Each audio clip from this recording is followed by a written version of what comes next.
Dubbed an economic lifeline, President Trump spending the night in this small Irish village of Doonbeg, home to the Trump International Golf Course and Hotel that has been credited with fueling the local economy. Here now is Bill McGurn from the Wall Street Journal. So this is kind of a fun side story that not a lot of people know about that's going on this trip. And he made it at that press conference. I was watching that live. He made a big point of saying that he was going to Doonbeg. I hope I'm saying it right.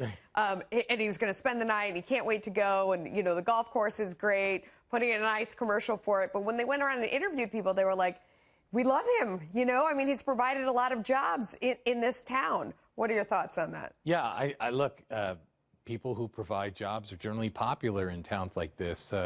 You know, my understanding is the visit to Ireland is not an official visit, just a visit mostly to see his golf course there, and he'll probably enjoy it. Yeah, no doubt. It was interesting, too, to see them talking about their trade relationship, especially at a time when, you know, he's having all these different spats with different countries over the terms. I mean, if you look at Ireland, United States accounts for 70% of the foreign investment into Ireland.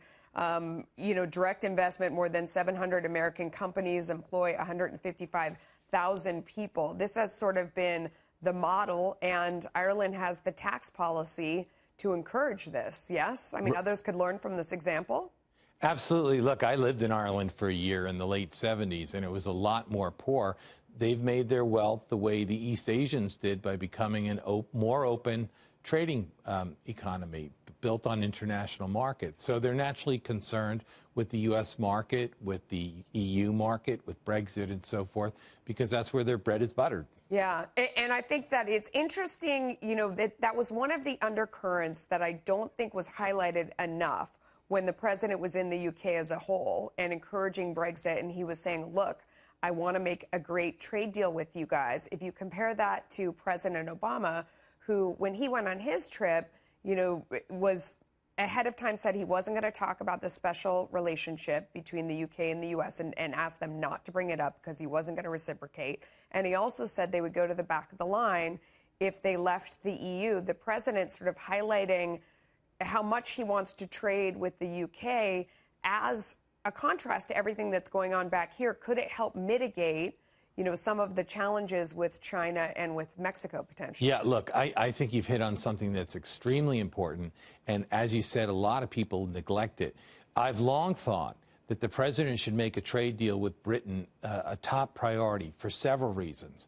One is the president always says, I just want other places to treat us and our products and goods and services the way we treat theirs. That would be relatively easy to do with Britain, I think. I don't think we have many huge trade disputes. So I would argue that he should make a deal with Britain, make this the model to be as free and clean as you can, and then say to other people, we're willing to have the same deal with you. At the same time, it's very important for Britain because if they're going to lose the access they have to the EU, having access to the U.S. market would be a big thing. So I've long thought this should be a real priority. It's a win-win for everyone. It might even force a little bit better behavior from the Europeans. I think it's time for another Wall Street Journal editorial on that topic, Bill. Get back out there. Thank you. Good stuff. Brilliant.